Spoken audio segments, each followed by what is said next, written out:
Hey guys, Andrethefarmer here, and it is December, I want to say December 15th or something like that. It's the middle of December, and I'm doing my quarterly tour of the garden, so the food forest.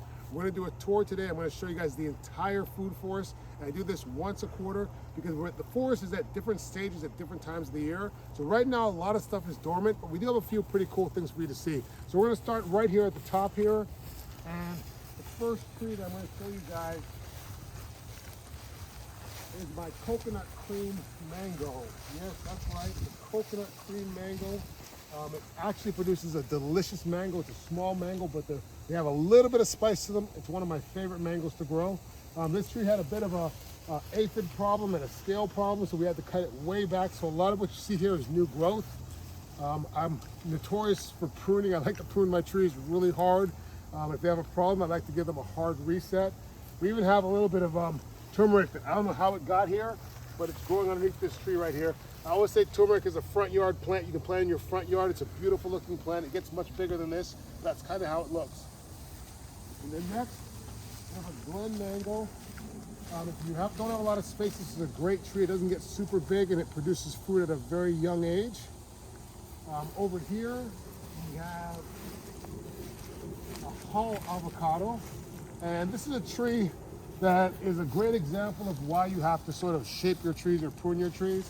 When I got this tree, it was about 10 feet tall, and it was a stick. It was just one straight line up. It was a thin stick. So I decapitated it, I chopped it off right here, and all it was just a stick in the ground after that. But look at how much it's branched out. It's a much better tree for the long term. It's gonna be more fruitful than it would have been, and it's gonna be a stronger, thicker trunk tree as well. Now, over here, these are a couple of air layers. This is an air-layered Valencia Pride mango. Actually, they're both air-layered Valencia Pride mangoes from that tree right there. That's a tree that used to be 20 feet tall, and I try to bring it down in size to manage it a little bit better. Because when people always ask me how big does a mango tree get, it gets as big as you let it get, right? You control the size of your mango tree. So this tree also is pretty interesting because it has some grafts on it. I believe this is coconut cream, this branch right here, and then this would be Valencia Pride. Now this tree also has a graft on it, but the graft tag must have been written marker or something like that because it came off, so I don't know what variety is on this here, but this tree also has two varieties of mangoes on it too. Over here, this is a Valencia Pride. This is a really big mango. It's a very vigorous growing tree. If you want a mango tree that's going to grow fast, get a Valencia Pride. That's the one that's going to do that. And here I want to show you a graft that we did on this tree here. I was kind of messing around. I tried different kinds of grafts, but we did this little graft right here, and this is where the scion was, and that's the first flush, the second flush. This is the third flush right here. I might even want to tip this at this point so that it's going to branch out a little bit more, but you know, I'm kind of nervous because it's a baby graft here. So it's pretty cool.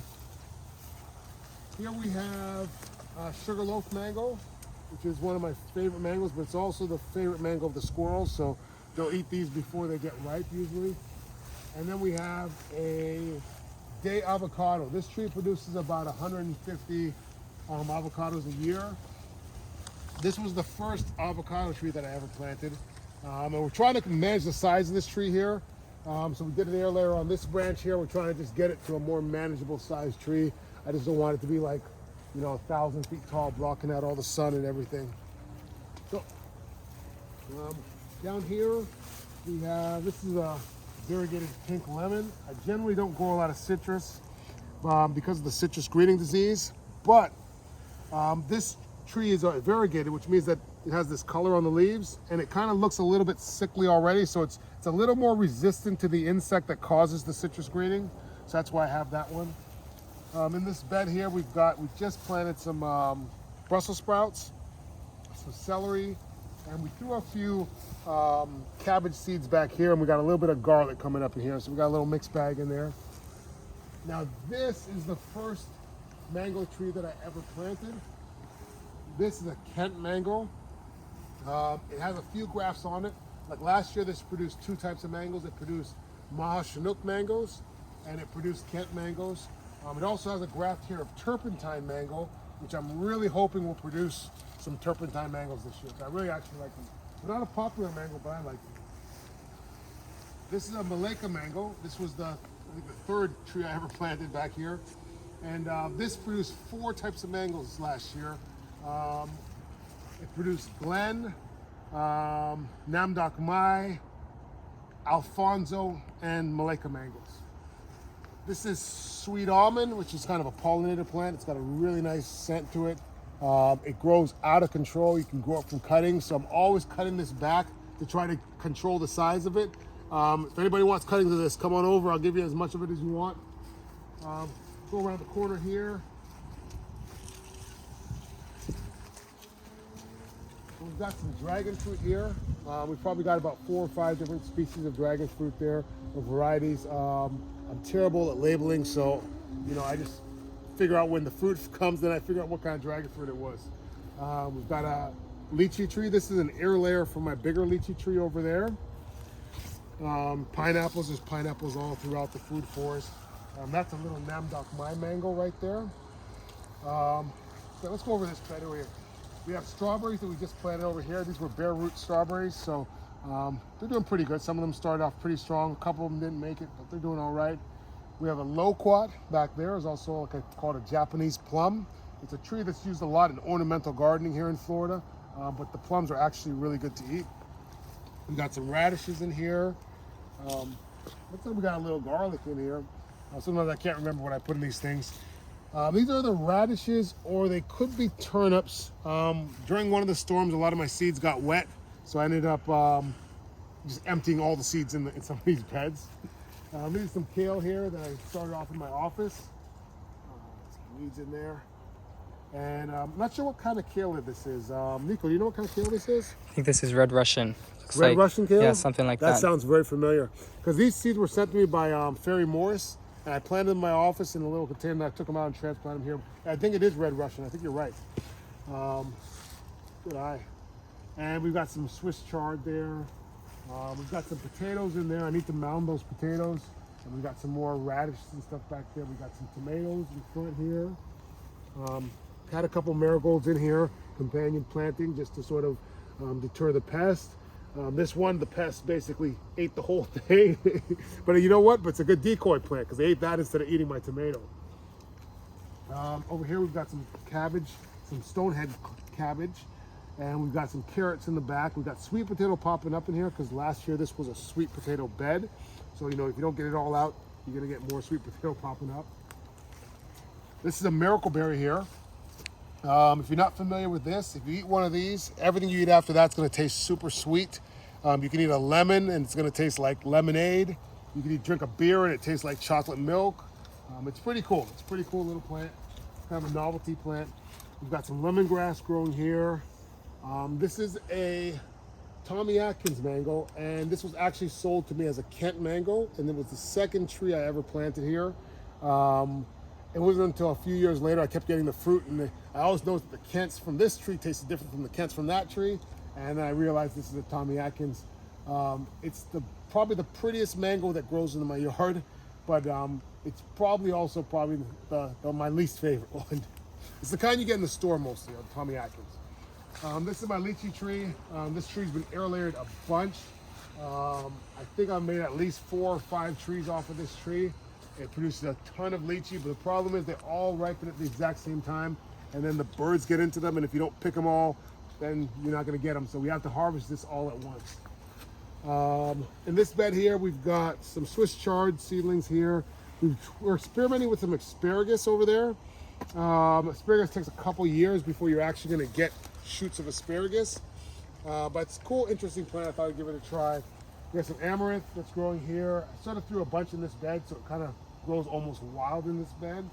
And we got some garlic that's popping up behind there. This is a little longan that we used to really struggle in the ground. I put it in a pot, and it's just doing a lot better in a pot. I'm probably gonna leave it in a pot. These are my Namwa bananas. You can see we got a rack of bananas. That's the final rack of the year. We may have to harvest that this week because we're gonna get a freeze in a couple days. And I don't want it to damage the bananas. The bananas kind of get damaged or burnt when we get a really cold spell, so I might harvest this on Thursday. This is another lychee. This is an air layer. Actually, I need to move this into the greenhouse today as well. This is a jabuticaba. This is a red jabuticaba. This one's actually flowered a couple times at this size. They flower a lot earlier than the black ones. We've got some dwarf Cavendish bananas back here. Those have been producing a lot every now and then.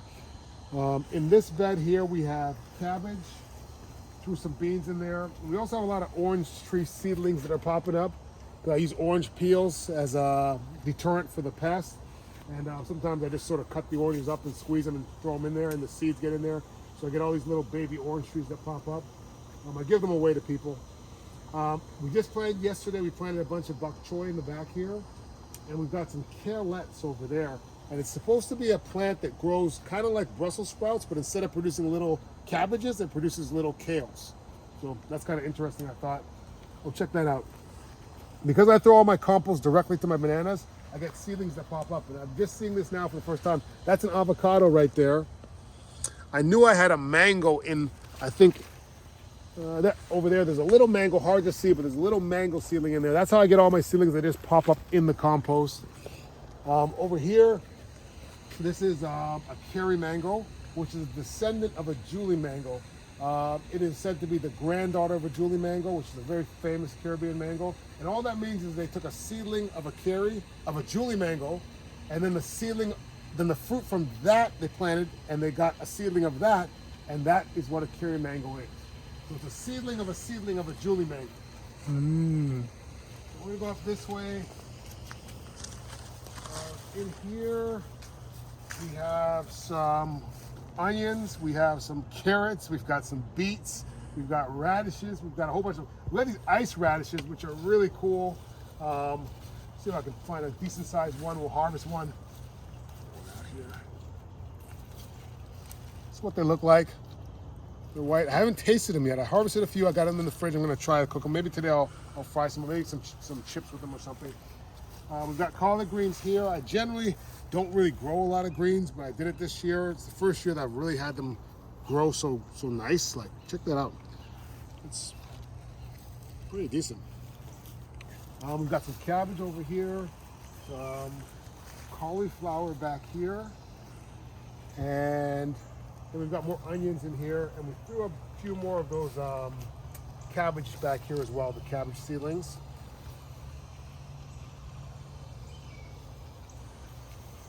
Over here, we've got some trees. These are sugar apples. We moved these from down there because things just tend to do better up here. They get a lot more water from the sprinkler system. They get a little more sunlight down here because they're not shaded by all the oak trees. So we moved a couple sugar apples up here because they're one of my favorite fruits. In the winter, they lose their leaves. They look kind of ratty, but they'll bounce back. This is a fruit punch mango. That's another jabuticaba over there. We've got a Turk's cap hibiscus here.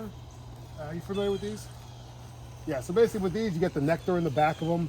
You can kind of just pull that off and get a little bit of sugar, a little bit of nectar in the back there. You can eat the whole flower, but I just toast the flowers. Jabuticaba down there. This is a jamun, or a black plum. It hasn't fruited yet, but I think that we are probably right about where it's big enough to fruit. Like it's 20 feet tall. It should be ready to go soon. But let me bring you in here and let me show you something here too. I have a passion fruit vine, and this is the trunk of the passion fruit. I don't know if you can see that or not, but that thing, like down to the base here, I cannot get my hand around this thing. That's probably the thickest trunk of anything that I grow, is this passion fruit vine. It's crazy, it's massive. So it grows all up in these trees, and we get passion fruit. They just basically fall to the ground when they're ripe, or when the squirrels knock them out of the trees. All the way up there, all the way through these trees is passion fruit. A lot of it died when we had the hurricane, so a lot of it got broken off in certain places, and you have a lot of dead vines up there, but there's still a lot of it alive, and every now and then we get passion fruit on the ground here. Oh, another lychee tree here as well. We have Oro Negro avocado, and this is a longan here. Produces a bunch of longan last year, but the squirrels literally ate every last one of them. This is my Harvest Moon mango, and on this side of the tree we have probably about a dozen varieties of mangoes grafted onto this tree, so it's kind of my Frankenstein tree. Very interesting to see how many different varieties it'll actually produce this year. This is a lemon meringue mango. We'll go this way. We have some malanga or dasheen right here that we need to harvest.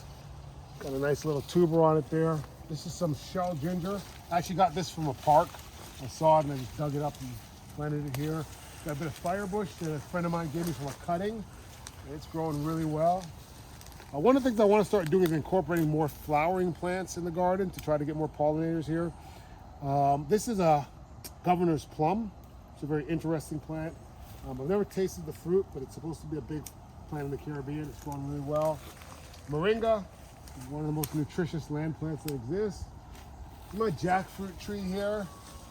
It's produced a ton of male flowers, but it has not produced any female flowers yet. We've got some growth really close to the trunk here, which could possibly be female flowers. We're doing an air layer at the top of this tree right now. We're taking the top of it off. This is another jackfruit here. It's got a little male flower on it. This one, a branch fell down and basically decapitated it, so it's coming back to life. Got some leaf of life down here. We've got katuk growing, tons of katuk growing, more than I can eat. Katuk's like a leafy green that you can eat. You can put it in salads. It's really nutritious, full of protein, vitamin A. We've got some iboza here. This is great for making teas, a medicinal tea. This is a soursop, which is also great for making tea. The leaves are very anti-cancer. Another sugar apple here, got a big old pineapple. Got some lamb's wool down there. Eat the seed pods? We'll see. The seed pods are pretty mature. I think they're going to be kind of bitter. Oh yeah? But anyways. I like the leaf as well. Yeah, the leaves are great. The leaves are great. Yeah, help yourself. This here is soursop as well. Through here, we've got coffee. There's a little coffee plant here. They love the shade, so I moved it down here in the shade, and it's doing so much better than it was doing out in the open. So somebody just got to put plants where they want to be. This is a cinnamon tree here. Not supposed to really grow in this zone, but we're pushing the boundaries. The cold does have an effect on it, but it's still alive. It's been in the ground. It got through last winter, so we'll see how it does. We've got some star fruit here, or carambola. We've got 2 varieties right here. We've got some little baby star fruit on here. The bees, for some reason, really didn't come to this tree this year. Usually the bees are all over my star fruit. This year they weren't on it, so I'm not sure we're going to get a ton of fruit out for that. This is a June plum, also called a golden apple in the Caribbean. Have you ever tried these leaves? The leaves? No, you can eat the leaves of these. Try a leaf of that there. Mmm. Pretty good, huh? Yeah. It's like citrusy. Yeah. It's great excellent. for salad. You can throw it in a salad. This is a curry leaf plant here. That's a sempodak, which is like a miniature jackfruit. This is allspice growing right here. On the ground, most of this is sweet potato on this side. Over here, we've got longevity spinach and Okinawan spinach. 2 perennial spinaches that you really should have if you live in a tropical climate. You should never have to buy spinach or plant spinach again in your life if you've got these things here. We're going to have seeds for the Okinawan spinach pretty soon on my website at permaculturelife.com. That is a hog plum there. That's another hog plum. This is a bay leaf plant, which doesn't seem to really thrive here. It's been in the ground for about 3 or 4 years. It doesn't die, but it doesn't thrive here. I don't think it's the best place for it. Another June plum, and there's another hog plum here. This is a Patanga tuba, or star cherry. We've got some more katuk growing there. These are actually different varieties of katuk that I have here. Actually, I don't know the specific names, but I know that's a different variety. This is a Julie mango, the famous Caribbean Julie mango. Got some turmeric that's growing right here. Actually, we'll probably pull that up. I've been harvesting turmeric where I can find it today, so let's pull that up. Oh, I think a lot of it broke off in the ground, but let's see. Got a little bit on there. You know what? I'm going to take these little pieces here. I'm going to throw that right back in the ground. Next year, we'll have turmeric there again. see, we've got pineapples over here. We've got lemongrass here. And we've got lemongrass over there. Now this lemongrass is just lemongrass from the grocery store. Basically I rooted it and now we have endless supplies of lemongrass. We've got papayas growing right there. Unfortunately, I discovered I don't like papaya. I don't like the smell. Not a fan, not a fan. Over here we've got Cuban oregano. This stuff grows like you wouldn't believe. This is all from a cutting that a friend gave me. It is great for making seasoning. I actually dehydrate it and I put it in a pot. Even when I try to throw this stuff away, it just grows wherever I throw it. So it's a pretty amazing thing to have. You want to have a little bit of it. I have the space where I can allow it to do this, but if you don't have a lot of room, you got to contain it. Maybe put it in a pot. This is a strawberry tree, aka Jamaican cherry. It's called a strawberry tree because the blossoms look like strawberry blossoms. The fruit tastes like cotton candy, so it is a pretty cool fruit. It's a good garden snack. It doesn't produce a ton, but when it does, it's a good snack to have in the garden. This is a tamarind. I'm not sure if it's a sweet or a sour tamarind, but it's getting to the size now where it's pretty close to production size. So it's been in the ground for about 4 years. It should be getting ready to produce pretty soon. Come up here. This is one of the few mango trees that I'm actually going to try to grow from a seed. A patient gave me this mango maybe about 3 or 4 years ago. And I said, you know what? I'm going to actually grow this one because I really enjoyed the mango. Now, you're not going to get the exact same mango. It'll be a little different, but you know, it'll be a new variety. So maybe it'll be something really cool. It might be an amazing mango. So I'm growing this from seed. We're probably about 3 or 4 years in. We probably got another 3 or 4 more years before it's going to actually produce. So we'll see. This is a dwarf green banana here.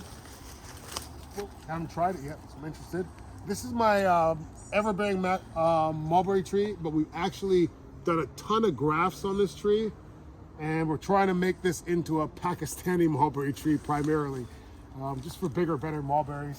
It also acts as a trellis for my dragon fruit. This was the first dragon fruit I ever planted, and I didn't know anything about dragon fruit, so I just kind of stuck in the ground, and then I learned it needed a trellis, so I built a really bad trellis, and it broke. Now I just drape it over this mulberry tree. Actually, one of the things we gotta do today too is put a stake in the ground and hold this mulberry tree up too. Here's a coconut tree. Not supposed to grow this far north, but it's been in the ground for about 4 years now.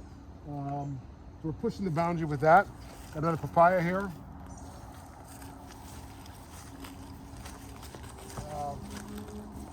Got a little honeysuckle here.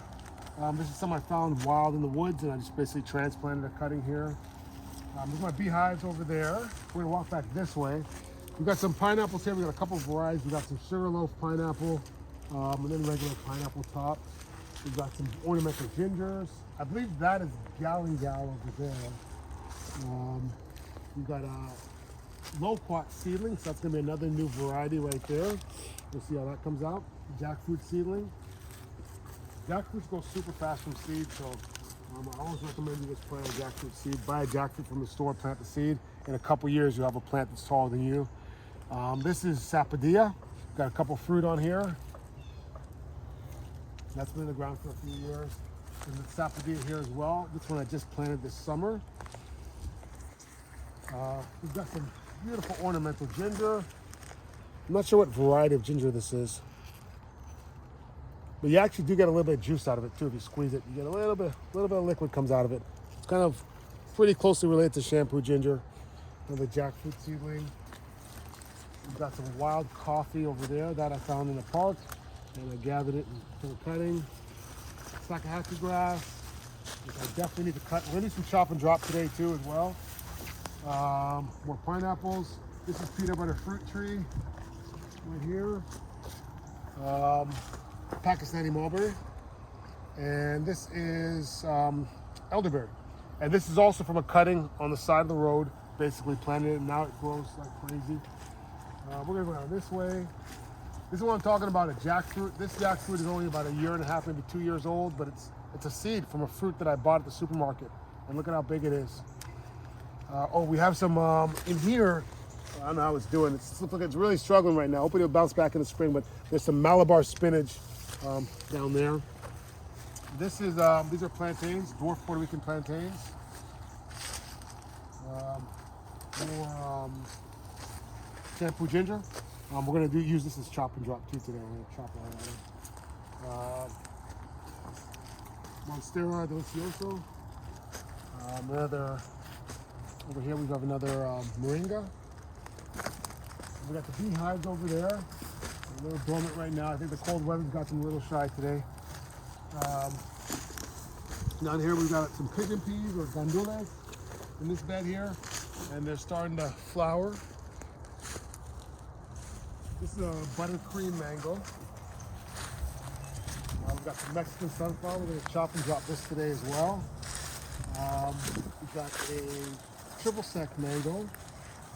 Got a little guava that we just transplanted from a pot we put it down here. This is pomegranate. And we're actually doing a couple air layers on this pomegranate right now. Now you can see the lake has risen. All that sugar cane used to be on land. It's not anymore. That guava tree used to be on land. It's not anymore. This raised bed used to be, about 15 feet on land, and now it's basically in the lake. But we got onions growing in this raised bed. We got green onions on this side. We've got some regular yellow onions on that side. But I did a couple air layers on this guava while it was on land, and now it's in the water. So hopefully this lake recedes at some point in time, and we get our land back. But we are going to chop and drop all this Mexican sunflower, because once the water gets into these roots here, it's going to die. So we're going to try to get some fertilizer out of this thing while we can. This is a Bombay mango here. It's an Indian mango, and that's an Alfonso mango. They're both Indian mangoes, and they're both very sweet. So here are some of my other bananas that are now living in the lake. That's a sea grape right there. We've got some sugarcane, obviously. That is a dwarf Cavendish. This is a double Mahoy, which if it gets too much further in the lake, I might just move it a little bit. I have rescued some bananas from the lake, but bananas really love water. So, they can survive, and they're doing fine, having wet feet. But if it gets too far up, I might move a couple of them. We got more jackfruit seedlings.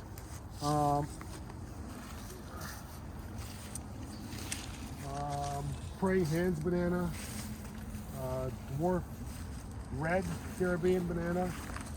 We've got more sugarcane down here. I've got a couple of varieties of sugarcane. You can probably see the difference between this sugarcane here and that dark sugarcane that's growing out there. We have about 4 or 5 varieties. Got a little peach tree here. I think it's a Florida Prince peach or something like that. Jabuticaba and another Jabuticaba. This was actually growing in the lake. I took it out of the lake not because it couldn't tolerate being in the lake, but because they're thinking about doing a lake cleanup, and I didn't want my Jabuticaba to be part of the lake cleanup. So this here is my sorrel bed. It was sorrel and cassava that we grew in this bed. And the sorrel is still producing. It's been producing like crazy. I've probably harvested this thing like 5 or 6 times. Now this is the area that we want to extend the food forest. So one of the things I want to do today was sort of clear out some of this area here, so we can, in the future, put some more plants in this area. This is a Barbados cherry here, and this is a little mango that's a seedling, but it's got a graft on it on this side. This is ice cream mango right here. And then those are a couple bananas that I rescued from the lake and kind of moved them over here. So I just kind of started the process of extending into this area over here. And also we stuck some sugarcane in the ground here, and that's starting to grow, all those little sugarcane shoots. Okay, let's go this way. We got jackfruit over there. We got a loquat here. More dragon fruit. I'm using this tree as a trellis. So I try to use natural things as trellises when I don't have a trellis. We got a little bit of grapevine here. That's a Pickering mango right there. And this is we don't know what kind of mango this is anymore, because it used to be a Valencia Pride, and then I grafted a bunch onto it, and something chopped it right down. So I think this growth that's coming up now is coming from the rootstock. So we'll see what kind of mango this turns out to be. And we've got a couple plum trees here. I think that's I can't remember the name. It's like a Florida Pride or something like that. A Florida Prince plum. And that's a damson plum. And then over here we've got a guava that we really need to cut this thing down and prune it so that it can branch out a lot more. It's a ruby red guava, I believe. Over here we've got a finger lime. Finger lime, it's putting out a ton of new growth. Last year it flowered but didn't hold any fruit. So hopefully this year it'll hold some fruit. We've got another lychee behind it over here. More pineapples. We've got a canistel right there. And then we've got some dragon fruit on trellises over there and over there. In between it, we've got a persimmon. Oh, I didn't mention the persimmon down there. We have a full year persimmon. We just kind of passed it, but that's okay. This is my catlay guava. It's a lot of small guava. They're really delicious, but the squirrels really go after them hard. This is a jackfruit, and they're such vigorous growers. This jackfruit used to be probably about 7 feet tall, got broken off here by a branch falling down, and it's come back to life.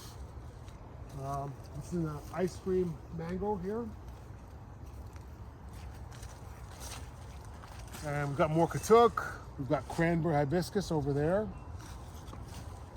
This is some ornamental ginger that I think was just sort of in the compost and just started sprouting up. This is a Mona Lisa banana. We've got a black sapote with chocolate pudding fruit here. And that is a Namois banana, dwarf Namois. But if you look underneath it there, you see the little mango seedlings.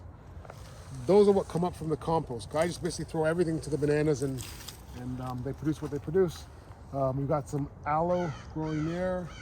This is Mayan tree spinach. Do not eat this. It's got cyanide in it. You got to cook it first before you can eat it. Pigeon peas. This is the ice cream banana. We've got a ginger bed over here. It's probably ready to harvest. We went up this way already. Oh, over here. We've got a Mame sapote here and a cherimoya. And then we've got my Brazilian spinach on the ground there as well. Haven't yet tried the Brazilian spinach. It's mostly ornamental right now. More star fruit. This is the rarest tree that I have. This is a chelada, which is a cross between a cherimoya and a custard apple. And a friend of a friend of mine's made this tree, so I'll use a whole lot of them made too. This is another star fruit here, carambola. Got a grapefruit tree there. Golden pineapple right over there. Custard apple. Sugar apple. This was given to me for my 50th birthday by my staff as a sugar apple, but I'm pretty sure it's not a sugar apple. I'm pretty sure it's a custard apple of some kind.